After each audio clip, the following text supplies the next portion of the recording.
everyone, it's Layla here, and today I'm going to be talking about my driving experience, and within that I'm going to be talking about my driving lessons that I had, the driving test, practical and theory. When I was doing my driving test, I wanted to look on YouTube to see if I could find anyone else's experience, because I was so nervous and I didn't know what was going on, and I really thought that those videos that I watched really helped me.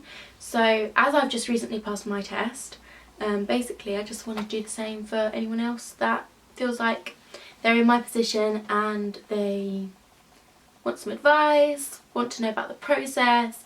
So I'm going to be going through all of that, and in the description bar I'm going to be having, I'll put like the times where I'm going to be talking about different things. So if you aren't interested in everything I'm going to say, but you'll just be interested in different sections, it will just be a lot easier for you to know exactly where I'm going to be talking about what and where. I'm going to be covering everything I think is important and everything that I wanted to know when I was doing my test. But if you do have any other questions, then just ask them in the down bar, then just put them in the comments and I'll definitely respond to you. Some really exciting videos coming up as well, so if you want to stick around for those, then definitely subscribe to me. I'm in a new location as well. I swear I'm in a new location literally every time I film. I am actually in my room that I was decorating.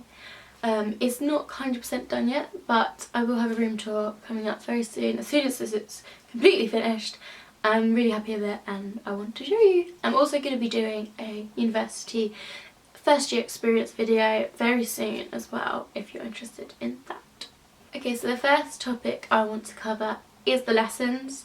So I had, well, as a bit of background information, I spent about 2 years having driving lessons, which is a really long time, and you definitely probably don't need to spend that long. The reason for that was I was just having them on and off, and at the beginning I was having them for about an hour because I was moving around a lot from different places, so I was never really sticking to having lessons. Like, often I'd go like a couple of months without having them, and yeah, so that's kind of what happened there. I had 5 different instructors over these 2 years, and some of them were better than others, so I can talk about that as well. I've driven 8 different cars because of all those instructors, and also because we got insurance on my mum's car, and my mum got another car, so we got insurance on both those cars for me to practice as well, and I'll talk about that a bit later as well because I think that's something that's quite important.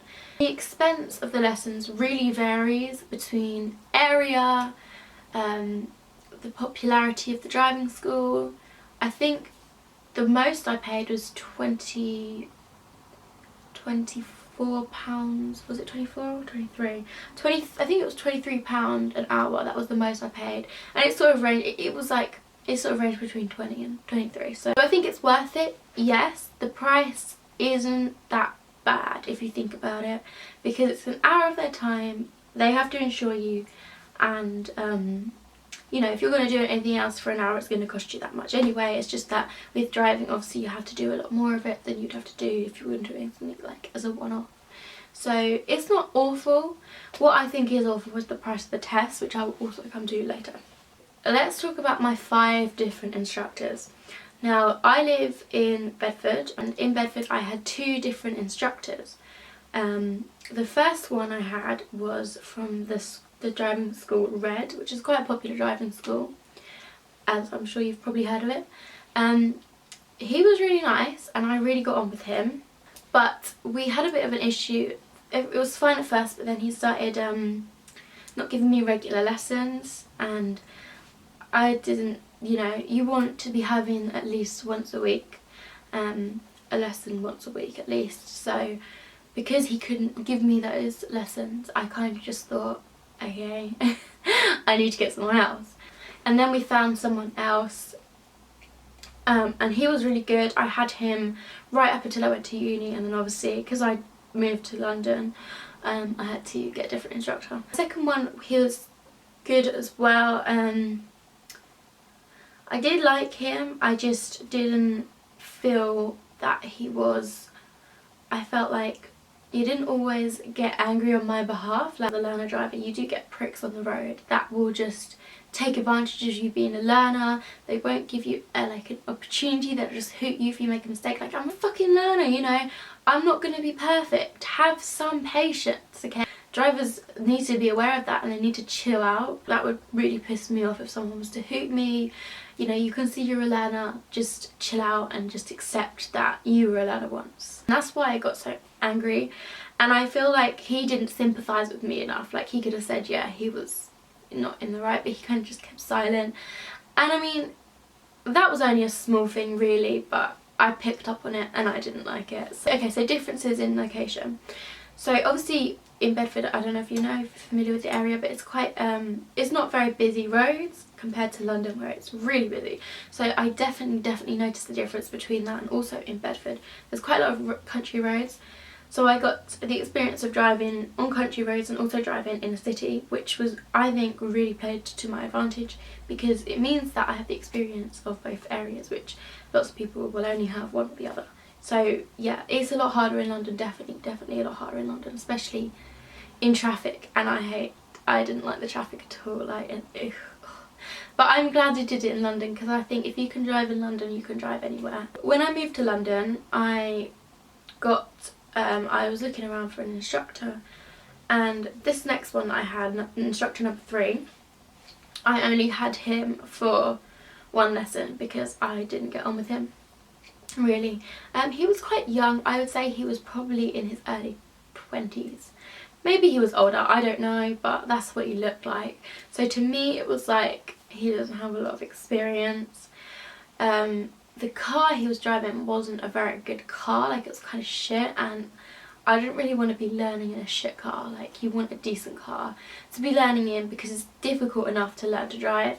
To add the element of having a rubbish car, you know, you want to be able to drive and feel comfortable. He also would snap his fingers at me every time he wanted me to change gear, which I found to be quite rude, to be honest. And I'm giving you my money, I want to feel like I'm a customer. You know, you treat your customers with respect. You don't click your fingers at them when you want them to change gears. Like, I didn't like that at all. I was like, okay, don't click your fingers at me, mate.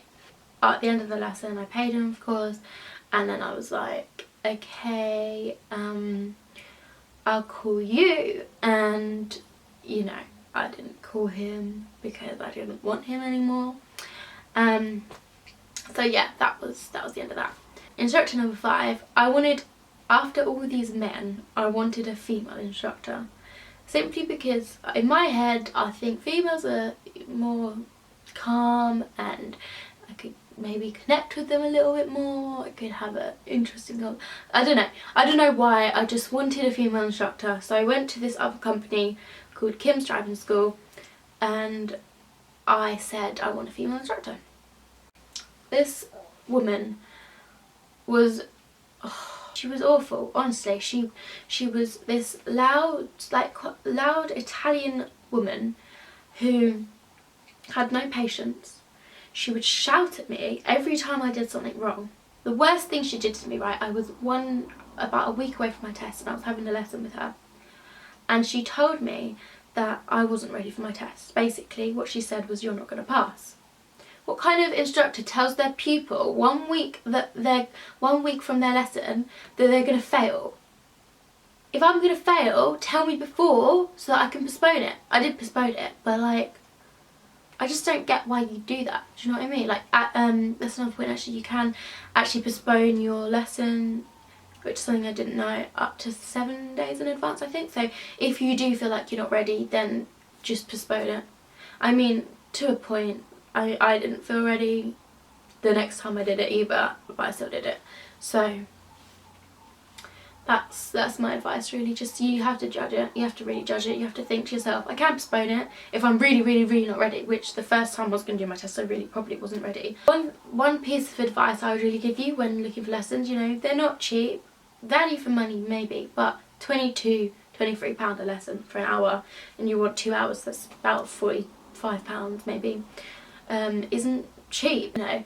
Do not get an instructor that's going to shout at you. You want someone that's going to build your confidence and that's going to nurture you. Really, to conclude on the teaching, do I think it's worth it to have lessons? Because obviously you can just get insurance on like your mum or your dad's car or someone else's car and they can teach you. And that's something that I did as well, because I just felt like I needed a little bit extra, and it can work out cheaper as well. Insurance isn't, to get insurance for a learner is not expensive at all. So we did that as well.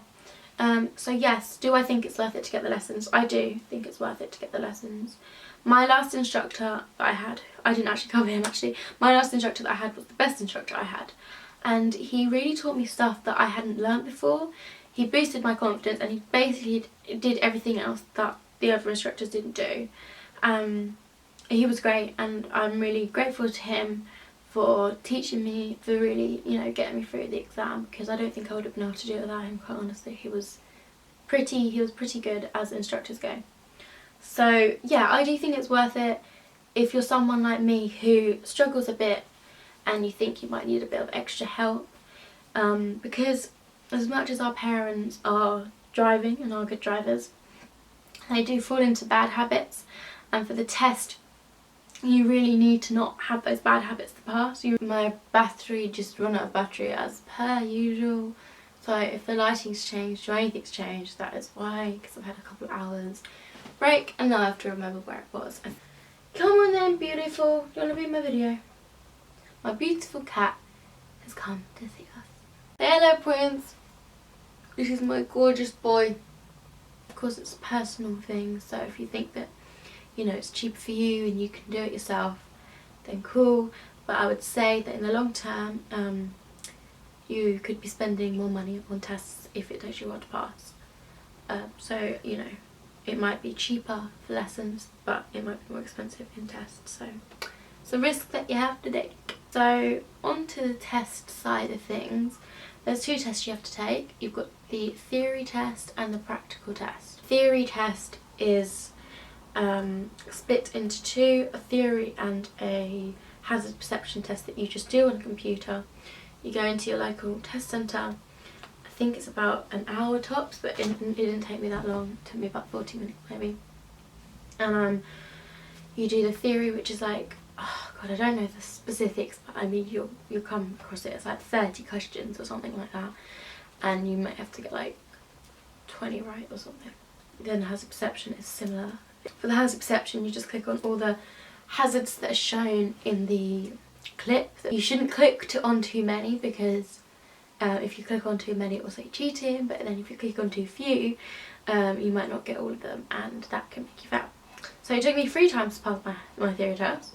I don't think it would take most people that long, but I'm a bit special, so it took me 3 times. I did a lot of revision for it, and I would recommend it, because you're spending your money, you don't want to fail, so do a lot of revision for it.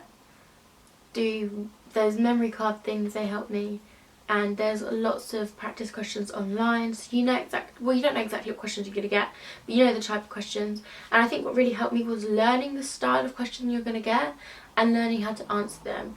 And I think those 3 times that I did it really helped me to learn the way in which you have to answer the questions and the type of questions you're going to get.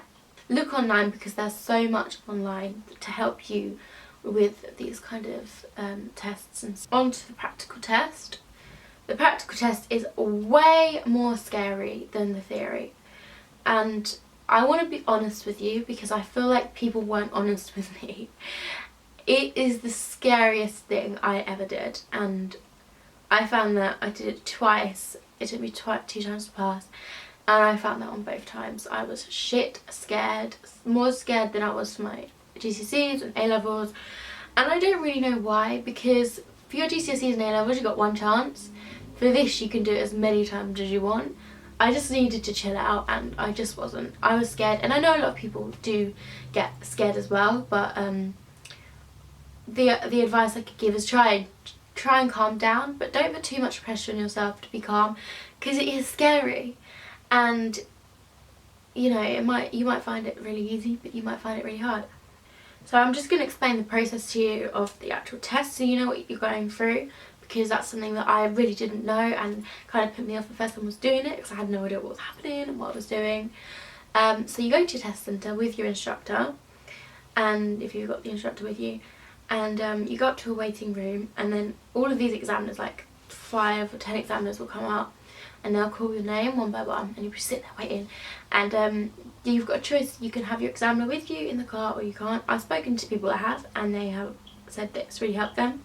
Personally, I didn't have mine with me because I just thought it would put me off, so I didn't want mine with me. So he gave me the car keys. My examiner took me down the stairs and made me read out this was on both occasions, there was a window, made me read out car registration number, just so that you know that you're not blind, basically. And then you go and find the car. Then you sit, I think what happens is you sit in the car, and the examiner's just writing down loads of details, like the number plate, I think, and like just all the examiner's thing, the instructors, like everything. And then they come and ask you questions. They will ask you your show me tell me questions, which you will learn off by heart, like I did, and I was fine with them questions both times. And then yeah, then you just start, you just turn the engine on, and then you go for a drive. The examiner will tell you exactly where to go and the route to go. Let's say go left here, and don't be scared to ask them again if you're worried about the route and direction. They're not testing you on your directional skills, because if they were, I'd probably have failed. So yeah, don't be scared to ask that again, and don't be scared to tell the examiner if you're nervous as well. I think that really helped me. I mean, I'll explain my 2 different, because I had 2 different experiences with my 2 different tests, so I'm going to explain that in a minute. But really, don't be scared to ask them anything, or tell them how you're feeling. They should be professional, so they should completely understand. You drive around, they'll ask you to pull over in a safe place 5-6 times, and then they will also ask you to do one manoeuvre, I think it's one manoeuvre, and you may be asked to do an emergency stop. I was asked both times to reverse around a corner. Then you have to do your independent driving. So they'll give you like some directions. They'll say, okay, so they'll pull you over, they'll say, okay, then you're going to go straight ahead, then you're going to go left, then you're going to go left to the roundabout, blah blah blah blah blah, and you have to do that. So I mean, that is kind of testing your direction skills, but again, like, I'm sure they won't mind if you have to ask them again. Yeah, that's basically the process. If you pass, they will write down, they've got a sheet, they're going to write down every details, like any minors that you've got. They'll just be ticking the whole way, just ignore that. If you pass, they'll be like, congratulations, like to tell you pass, and if you're like me, you burst into tears and make a fool of yourself. And if you fail, they'll do the same, and they'll just turn around and say, I'm sorry to tell you that you failed. And if you're like me, you burst into tears as well. And they will attempt to tell you what was wrong and why you failed. But if you're like me, you won't be able to concentrate because you're just in a mess, in a state, and need to chill out. Okay, so I had 2 different experiences on 2 different tests. Obviously my best experience was the experience where I passed. The worst experience was the experience where I failed. And they are so different for me because the first time I did it, I was really nervous. So, I mean, that was a contributing factor, but I was nervous the second time as well. I'm not putting it all down to the examiner, but I didn't like him, and he was I spoke to my instructor after, and he said he was new, so he maybe wasn't as experienced. He could see I was really nervous. I attempted to make conversation with him because I thought that would make me a little less nervous, but he wasn't having it. He was kind of rude, and he was just blank, and he was just there to test me, and that was it. So, you know, couldn't relate to him, I couldn't speak to him. The reason I failed my first time, it took me on like some dual carriageway or something, which I wasn't expecting because I hadn't been on that route before. And I was just really nervous, and I stalled at the lights, and the lorry behind me just slammed on his hoot, just hooted me. And the lights changed at that point, and my examiner just thought, obviously didn't have enough confidence in me that I wasn't going to go. So he put his foot on the brake, and you know if the examiner puts their foot on the brake, touches the steering wheel, anything like that, you are going to fail. You knew I'd failed, and I did my manoeuvre wrong as well. But I didn't like him as an examiner. He really just, he wasn't trying to keep me calm or put me at ease. And I saw him again at my second test, so I was like praying I wasn't going to get him again, because I was like, I just knew I couldn't have him again. He just ruined my life, basically. My second examiner, in contrast, was a lovely man. He could see I was clearly nervous, and he put me at ease. He spoke to me. He told me that everything was going to be fine. He made me feel like I could do it, you know? He made me feel confident. And I think that's something that's really important. Now, obviously, you can't put everything down to the examiner, because you may have a shit examiner, and you may have a nice examiner. Hopefully you get a nice examiner. But you just have to be confident and just try and put all those nerves aside. I think that the test is quite hard. The cost of the test is extremely high. It's about £85, and that includes the car for the 3 hours that you have it or something, and it includes the actual test. It's a ridiculous amount of money, and I'm glad I didn't have to do it very many times. It is hard, I'm not going to lie to you. Well, you know, you might find it easy, but in my experience, I think it's hard. You feel good when you pass, like seriously. And just don't give up, because like, I really wanted to give up so many times over the 2 years, but I didn't. I stuck to it, and I got the result that I wanted in the end.